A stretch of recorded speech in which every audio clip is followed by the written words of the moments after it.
So hey guys, এখন আমরা বেরিয়ে পড়েছি কালীঘাটের উদ্দেশ্যে। আজকে পয়লা বৈশাখ। দেখো আমি মা আমার বর সবাই মিলে কালীঘাটে নেমেও গিয়েছি। স্কাই রাইডে যাচ্ছি আমরা সবাই। দেখো আমি একটু হেসেও দিলাম। তোমরাও সবাই চলো আমাদের সাথে। সবাই মিলে হাঁটতে হাঁটতে হাঁটতে হাঁটতে যাচ্ছি। মা একটু দেখে দিলে সবাইকে, এসো সবাই আমাদের সাথে থাকো।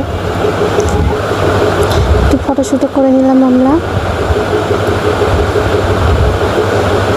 এখন চলে এসেছি কালীঘাটে। এটা কালীঘাটের মেন গেট, মায়ের যে মেন গেট আর কি, এটা হচ্ছে সেটা। আর আমরা গিয়েছিলাম তখন প্রায় সন্ধ্যা হয়ে গিয়েছিল। দেখো জাস্ট চারদিকটা আমরা সন্ধ্যে সন্ধ্যে হয়ে এসছে।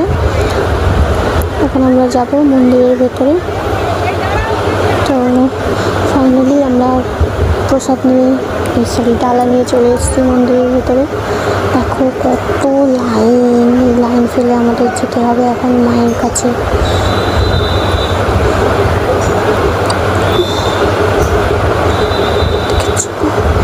চারদিকটা দেখো জাস্ট। যদি আমরা চলে এসেছিলাম একটু শিব ঠাকুর কিনতে। অ্যাকচুয়ালি আমরা চাইছিলাম একটা এক পাথরের শিব কিনতে।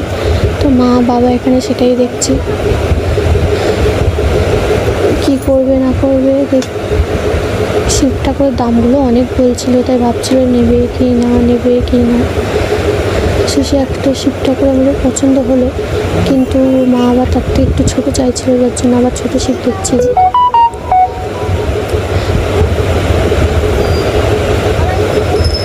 যাই হোক, বড়ো শিবটাই নেওয়া হলো। আর সব থেকে আশ্চর্যের ব্যাপার, 450 টাকা শিব বলেছে, সেটাকে মা কি বলবো 250 টাকা দিয়ে নিয়েছে। আর ওরা সেটা দিয়েছে 250 টাকায়।